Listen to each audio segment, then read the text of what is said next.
Update po tayo sa panunumpa ni bagong Ombudsman Jesus Crespin Remulla.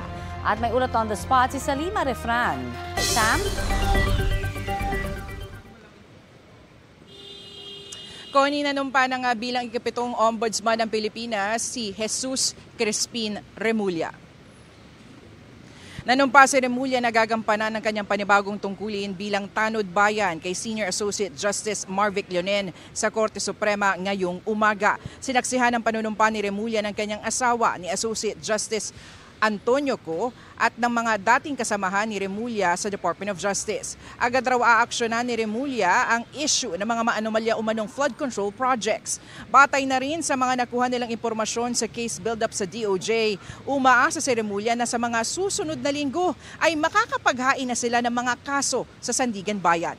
Wala raw sisinuhi ng investigasyon. Dagdag pa ni Remulla, bubuklatin at pag-aaralan niya ang mga nakabimbing mga rekomendasyon at mga reklamo sa Office of the Ombudsman, maging ang naging procurement ng pamahalaan sa overpriced medical supplies ng Pharmally sa gitna ng pandemya. Sa tanong kung pwedeng umabot hanggang kay dating Pangulong Rodrigo Duterte ang investigasyon, sagot ni Remulla, hanggat saan raw aabuti ng ebidensya, aabuti ng pag-usig ng hustisya. Narito ang bahagi ng panayam ng media kay Ombudsman Remulla.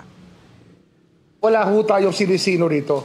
Kung mataas man o mababa, pero sisiguraduhin natin yung ebidensya nakatuon pag-file natin ng kaso.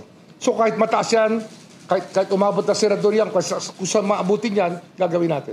So sir, kahit ka mag-anak po ng Pangulo, talaga po sa... Wala naman tayong choice dito, yun ang ebidensya. Pwede ba natin i-deny ang ebidensya? Kung merong ebidensya, yun ang talagang hamon sa atin dito. Connie, bukas nga ay nakatakda ng pumasok sa kanyang panibagong opisina sa Office of the Ombudsman, si Ombudsman Remulla. Yan muna latest mula nga dito sa Maynila. Connie. Maraming salamat, Salima Refran.